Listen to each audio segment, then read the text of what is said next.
எல்லாருக்கும் வணக்கங்க. இந்த பதிவில் நம்ம பார்க்கக்கூடியது விருச்சிக ராசி நண்பர்களுக்கு குரு பகவான் வக்ர பயிற்சி ஆகக்கூடிய காலகட்டத்தில் இந்த பிரபஞ்சம் எந்த மாதிரியான ஒரு மாற்றங்களை தரப்போகுதுன்றது பற்றி தானுங்க ஆதாரபூர்வமாக இந்த பதிவில் நம்ம பார்க்க போகிறோம். புரட்டாசி மாதம் 23ஆம் தேதி அக்டோபர் மாதம் 9ஆம் தேதி தானுங்க குரு பகவான் மிருகசீரிஷ நட்சத்திரம் 2வது பாதத்தில் 57 டிகிரியில் வக்ரகதிக்கு வராரு. வக்ர பயிற்சி காலகட்டம் 3 மாதம் 25 நாள், அதாவது 115 நாட்கள். அக்டோபர் மாதம் 9ஆம் தேதி வக்ரகதியில் போகிறவர் 2025 வருடம் பிப்ரவரி மாதம் 4ஆம் தேதி வரை குரு பகவான் வக்ரகதியில் தான் இருப்பார். குரு பகவான் விருச்சிக ராசி நண்பர்களுக்கு தனஸ்தானாதிபதியாகவும் புத்திரஸ்தானாதிபதியாகவும் வரக்கூடியவர். தனஸ்தானாதிபதி மட்டும் கிடையாது, குரு பகவான் தனகாரகனும் குரு பகவான் தான். அப்பேற்பட்ட குரு பகவான் விருச்சிக ராசியாதிபதினு சொல்லக்கூடிய செவ்வாவுடைய சாரம் வாங்கி விருச்சிக ராசிக்கு 7வது பாவகத்தில் இருந்து 7வது பார்வையாக விருச்சிக ராசியை பார்க்கக்கூடிய தருணம். அதுபோக விருச்சிக ராசியாதிபதினு சொல்லக்கூடிய செவ்வாவுக்கு குரு பகவான் சாரம் கொடுத்துருப்பார்.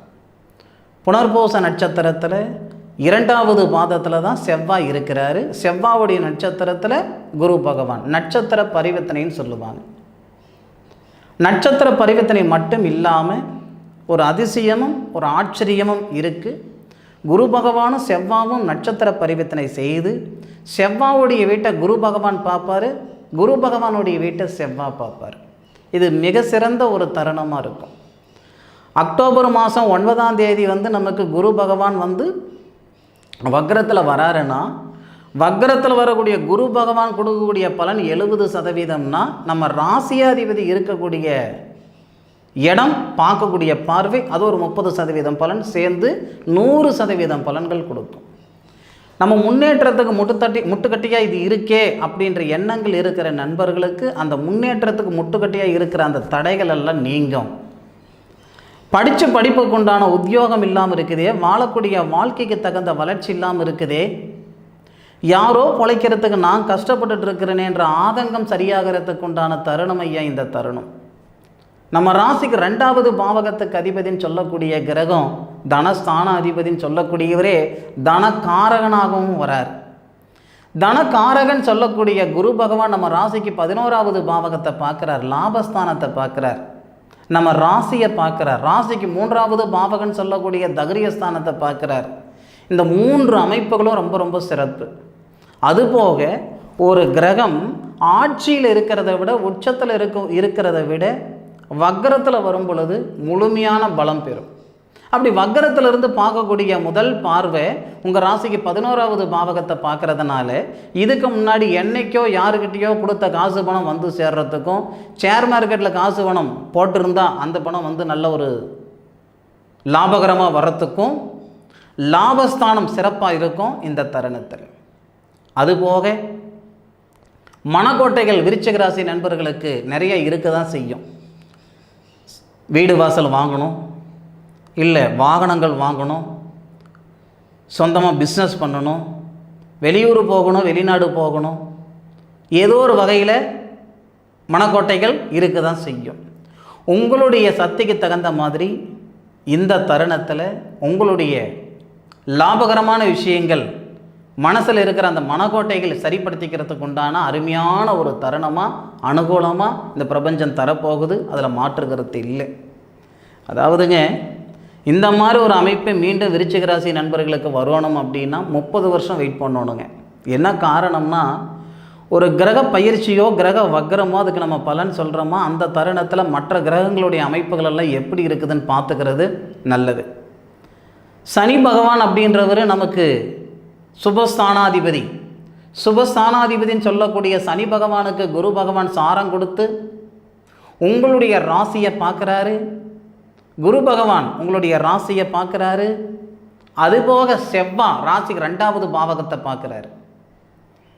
இந்த பிரபஞ்சம், இந்த உலகம் அப்படின்றது எல்லாருக்கும் தெரியும் உருண்டை வடிவத்தில் இருக்குன்ட்டு. உள் சுற்று கிரகங்களும் வெளி சுற்று கிரகங்களும் இருக்குது.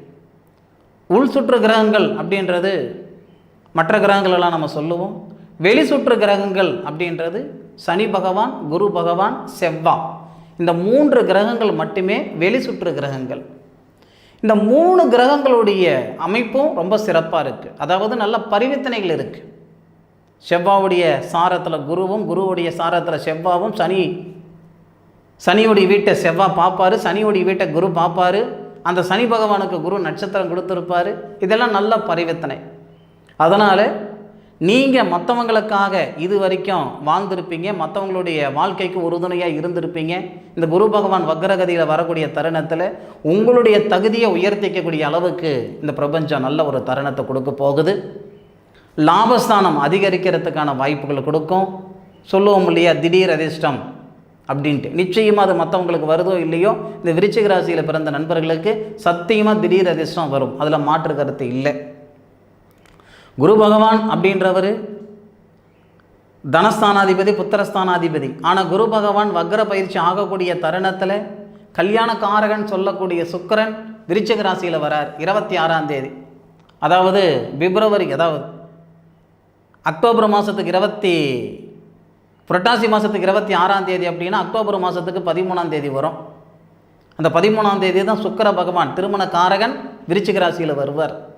கல்யாணக்காரகன் உங்கள் ராசியில் வந்து கல்யாண ஸ்தானத்தில் இருக்கக்கூடிய குரு பகவான் பார்க்குறதும், கல்யாணக்காரகன் சொல்லக்கூடிய சுக்கிர பகவான் கல்யாண ஸ்தானத்தை பார்க்குறதும், இதுவும் நல்ல பரிவர்த்தனை. இதனால் விருச்சிக ராசி நண்பர்களுக்கு இருக்கக்கூடிய அந்த திருமண தடைகள் விலக போகுது. நீங்கள் எத்தனை வருஷத்துலேருந்து வரன் பார்த்துக்கிட்டு இருந்தாலும் சரிங்க, 1 வருஷத்துலேருந்து வரன் பார்த்துக்கிட்டு இருந்தான்னு சொன்னாலும் சரி, 9 வருஷத்துலேருந்து வரன் பார்த்துக்கிட்டு இருந்தாலும் சரி, இந்த தருணத்தில் விருச்சிக ராசி நண்பர்களுக்கு இருக்கக்கூடிய திருமண தடைகள் விலகக்கூடிய தருணமாக நிச்சயமாக இருக்கும். நீங்கள் சந்தோஷப்படுறதுக்காகலாம் நான் ஒன்றும் சொல்லலைங்க. இது நடக்கும், நடந்தே தீரும். நடந்ததுக்கப்புறம் நீங்கள் கமெண்ட்டில் சொல்லுங்கள். சார் நீங்கள் சொல்லும்போது எனக்கு உடன்பாடு இல்லை சார், 10ஓட 11 தான் நினச்சிருந்தேனுங்க. நிச்சயமாக இப்போ நான் நம்புகிறேனுங்க. நான் பார்க்காத ஜோசியம் இல்லைங்க, போகாத கோவில் குளம் கிடையாது, பண்ணாத பரிகாரங்கள் கிடையாது. இது வரைக்கும் எங்களுக்கு நல்லது நடக்கலை சார். ஆனால் இந்த நேரத்தில் எங்களுக்கு நல்லது நடந்தது. புரட்டாசி மாதம் 23ஆம் தேதி குரு பகவான் வக்ரம் அடைகிறாருன்னா என் கணக்குக்கு விருச்சிக ராசி நண்பர்களுக்கு ஒன்று ஐப்பசி அல்லது கார்த்திகை, ஐப்பசி அல்லது கார்த்திகை, அப்படி தவறுனா தை அல்லது மாசி.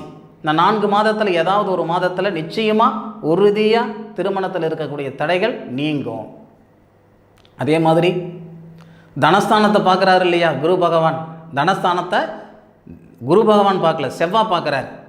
அதனால் விவசாயம் சார்ந்த நண்பர்களுக்கு அருமையான ஒரு தருணம். மருத்துவத்துறையில் படித்த மாணவ செல்வங்களுக்கு பிரமாதமான ஒரு நேரம்.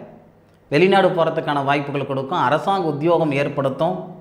மருத்துவத்துறையில் படித்த விருச்சிக ராசி நண்பர்களுக்கு அது இப்போ தான் படித்து முடிச்சுட்டு வந்தனுங்க அப்படின்னாலும் சரி, இல்லை ஏற்கனவே நான் ப்ராக்டிஸ் பண்ணிகிட்ருக்கிறேனுங்க அப்படின்னாலும் சரி, விருச்சிக ராசியில் பிறந்த நண்பர்களுக்கு நிச்சயமாக சொல்கிறேனுங்க, உங்களுடைய தரத்தை உயர்த்திக்கிறதுக்கும் உங்களுடைய தகுதியை உயர்த்திக்கிறதுக்கும் நல்ல ஒரு தருணம் இது. அதுவும் மருத்துவத்துறையில் படித்தவங்க அல்லது வேலை பார்க்குறவங்க, ஒன்று சொந்தமாக ஒரு பில்டிங் உருவாக்கிக்கிறதுக்கோ, ஒரு கிளினிக் ஆரம்பிச்சுக்கிறதுக்கோ, அல்லது வெளிநாடுக்கு போகிறதுக்கோ, இந்த மாதிரி ஒரு அமைப்புகள், இல்லை அரசாங்க உத்தியோகத்தில் ஒரு அமைப்புகள் வரத்துக்கும் நிச்சயமாக வாய்ப்புகள் உண்டு. அதுபோக விவசாயம் சார்ந்த நண்பர்களுக்கும் இது சிறப்பான ஒரு தருணமாக இருக்கும். விவசாய நிலம் வாங்கணுன்ற எண்ணம் இருக்கிற நண்பர்களுக்கு இது பிரமாதமான ஒரு நேரமாக இருக்கும். அதுபோக உங்களுடைய ராசிக்கு, ஏன்னா தை மாதம் 22ஆம் தேதி வரைக்கும் குரு வக்கரத்தில் இருக்கிறார் இல்லைங்களா. இப்போ அந்த தைப்பட்டம் சொல்லக்கூடிய அந்த தை மாதத்துலலாம் பார்த்திங்கன்னா நிறைய விவசாய நண்பர்களுக்கு லாபகரமான ஒரு விளைச்சல் கொடுக்கும், பார்த்துக்கிடுங்க.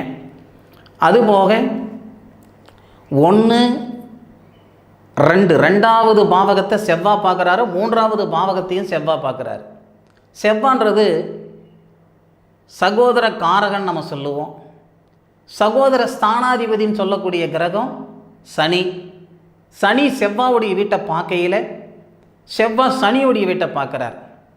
கூட பிறந்த பிறப்புகள், அண்ணன் தம்பிகளுக்குள்ள பேச்சுவார்த்தை இல்லைங்க, 4 வருஷம் ஆகுதுங்க, 10 வருஷம் ஆகுதுங்க, அக்கா தங்கச்சிக்குள்ளே பேச்சுவார்த்தை இல்லைங்க. ஒன்று மட்டும் சொல்கிறேனுங்க, இந்த ஜென்மத்தில் ஏதோ ஒரு வயிற்றில் பிறந்தோம், மறுக்க நம்ம பிறக்க போகிறதில்லை அப்படி நினைக்கக்கூடிய நண்பர்களுக்கு இந்த நேரம் உண்மையிலே நல்ல நேரம். இந்த நேரத்தில் உங்களுடைய மன ரீதியாக இருக்கிற பிரச்சனைகளோ சரிப்படுத்திக்கிடலாம் நினச்சி நீங்கள் போய் பேசுனீங்கன்னா நிச்சயமாக அந்த சங்கடங்கள் எல்லாம் சமாதானமாகிறதுக்கு வாய்ப்புகள் உண்டு. சகோதர ஸ்தானாதிபதின்னு சொல்லக்கூடிய கிரகம் சனி பகவான் சகோதர காரகனுடைய வீட்டை பார்க்கையில் சகோதர காரகன் சகோதர ஸ்தானத்தை பார்க்குறது சிறப்பான ஒரு நேர காலங்களாக இருக்கும். அது மட்டும் இல்லாமல் பகை நீங்கும். கணவன் மனைவி பகையோ, காதலர்களுடைய பகையோ, மற்றவங்களுடைய பகையோ, அந்த பகைகளெல்லாம் நீங்கக்கூடிய ஒரு தருணமாகவும் இந்த தருணம் இருக்கும். இதுக்கு முன்னாடி நம்ம ஒரு வேலை செய்யும்போது செய்யலாமா வேண்டாமா 2 குழப்பம் இருக்கும் பாருங்கள். ஆனால் இந்த நேரத்துலலாம் அப்படி இருக்காது. ஒரு வேலை செய்யணுமா செஞ்சுவிட்டு தான் மறு வேலை பார்ப்பீங்க, யோசனை பண்ண மாட்டீங்க. என்ன காரணம்னா, செவ்வாவும் குருவும் நட்சத்திர பரிவர்த்தனை செய்திருக்கிறதுனால குருமங்கள யோகம் அப்படின்னு நம்ம சொல்லுவோம். அதுபோக செவ்வாவும் குருவும் உங்களுடைய ராசிக்கு 11வது பாவகன் சொல்லக்கூடிய லாபஸ்தானம் 11வது பாத்தியத்தை பார்க்குறாரு செவ்வாவும் குருவும் 2 பேரும் சேர்ந்து. அத்தோடு மட்டும் இல்லை, 11வது பாவகன் லாபஸ்தானத்தை பார்த்துட்டு உங்களுடைய ராசிக்கு 3வது பாவகன் சொல்லக்கூடிய தகரியஸ்தானத்தையும் பார்க்குறாங்க 2 பேர், குருவும் செவ்வாவும். அப்போது நட்சத்திர பரிவர்த்தனை 1, 11வது பாவகத்தை பார்க்கறது 2, 3வது பாவகத்தை பார்க்கறது 1. அது மட்டும் இல்லை, இப்போ நான் சனி பகவானும் செவ்வாய் பகவானும் மாற்றி மாற்றி வீடுகளை பார்த்துக்கிறாங்கன்னு சொன்னேன் இல்லைங்களா. சனியோடைய வீட்டை செவ்வாய் பார்க்குறாரு, செவ்வாவுடைய வீட்டை சனி பார்க்குறாருன்னு சொன்னேன் இல்லைங்களா. அதே மாதிரி குருவுடைய வீட்டை செவ்வாய் பார்க்குறாரு, செவ்வாவுடைய வீட்டை குரு பார்க்குறாரு. இப்போது இந்த பதிவு பார்த்துட்ருக்கிற நண்பர்கள் சொல்லலாம், சார் யார் எங்கே பார்த்தா எங்களுக்கு என்ன சார், நீங்கள் பலன் மட்டும் சொல்லுங்கள் சார் அப்படின்னு நீங்கள் சொல்லலாம். அப்படி நான் சொன்னேன்னு வச்சுக்கோங்களேன், அதுக்கு பேர் ஜோசியம் இல்லைங்க, வாக்கு சொல்கிறது, பிரசன்னம் பார்க்குறது. அதுக்கு நான் வரல. ஆதாரம் இல்லாத ஒரு செயல் செய்ய மாட்டேனுங்க. நீங்கள் யாருக்கிட்ட வேணும்னாலும் நீங்கள் கேட்டு பாருங்கள், அல்லது இந்த வீடியோவை நீங்கள் அனுப்பி பாருங்கள். நான் சொன்னதில் உள்ள உண்மைத்துவம் என்னன்றது உங்களுக்கு தெரியும். இதெல்லாம் மறுபடியும் எப்போ நடக்க போகுதுன்னு தெரியல. குரு செவ்வாய் நட்சத்திரம் வாங்கிறது, செவ்வாய் குரு நட்சத்திரம் வாங்கிறது, இங்கே பரிவர்த்தனை. குருவும் செவ்வாவும் சேர்ந்து லாபஸ்தானத்தை பார்க்குறது, குருவுடைய வீட்டை செவ்வாய், செவ்வாவுடைய வீட்டை குரு பார்க்குறது, சனியோடைய வீட்டை செவ்வாய், செவ்வாவுடைய வீட்டை சனி பார்க்குறது. இதெல்லாம் மீண்டும் இந்த மாதிரி ஒரு அற்புதம் எப்போ வருதுன்னு தெரியல. இந்த நேர காலங்கள் உங்களுக்கு கிட்டத்தட்ட பார்த்திங்கன்னா 115 நாள் பிரமாதமாக இருக்குது. ஒவ்வொரு நாளும் ஒவ்வொரு மாற்றங்களை தரும். மாற்றங்கள் வேணும்னு நினைக்கிற நண்பர்கள் முயற்சி பண்ணுவாங்க. நேர காலங்கள் மட்டும் சாதகமாக இருந்தால் சத்தியமாக போதாது. நேர காலங்களோடு சேர்ந்து நாமளும் பயணித்தா தான் போக வேண்டிய இடத்துக்கு போய் சேர்ந்துக்கிட முடியும். இது உங்களுக்கான நேரம் அப்படின்னு நான் சொல்கிறேனுங்க. நீங்கள் சாதிப்பீங்க. இத்தனை நாள் நீங்கள் சம்பாதிக்கிற இடத்துல இருந்தீங்க, இதுக்கு மேற்கொண்டு நீங்கள் சாதிக்கிற இடத்துல இருக்க போகிறீங்கன்ற நம்பிக்கை எனக்கு இருக்குது. அந்த நம்பிக்கை உங்களுக்கும் இருந்தால் வளர்கிறதுக்கான ஒரு பாதையில் நீங்கள் போங்க. கிணத்துல போட்ட கல் மாதிரி ஒரே இடத்துல நின்றுட்டு இருந்தோம்னா ஒன்றும் ஆகாதுங்க. நம்மளால் எந்த அளவுக்கு முடியுமோ அந்த அளவுக்கு உழைப்புன்ற ஒரு விதையை போட்டால் தான் வளர்ச்சி அப்படின்ற ஒரு விருட்சம் கண்டிப்பாக வரும். நிச்சயமாக சாதகமான நேரம் விருச்சிக ராசியில் பிறந்த ஆண்களுக்கும் சரி, விருச்சிக ராசியில் பிறந்த பெண்களுக்கும் சரி, இது அற்புதமான நேரம், சாதிக்கிறதுக்கு உண்டான நேரம். சம்பாதிக்கிறது எல்லாராலையும் முடியுங்க, எல்லா நேரத்துலையும் முடியும். ஆனால் சாதிக்கிறது அப்படி கிடையாதுங்க, எல்லாராலையும் முடியாது. ஒரு சிலரால் மட்டும்தான் முடியும், அதுவும் ஒரு சில நேரத்தில் தான் முடியும். இந்த நேரம் சாதிக்கிறதுக்கு உண்டான நேரம் விருச்சிக ராசி நண்பர்களுக்கு. விருச்சிக ராசி நண்பர்களுக்கு தன்னுடைய வாழ்க்கையிலேயே விடியல் பிறக்கக்கூடிய தருணமாக இந்த தருணம் வரப்போகுது, பயன்படுத்திக்கோம்.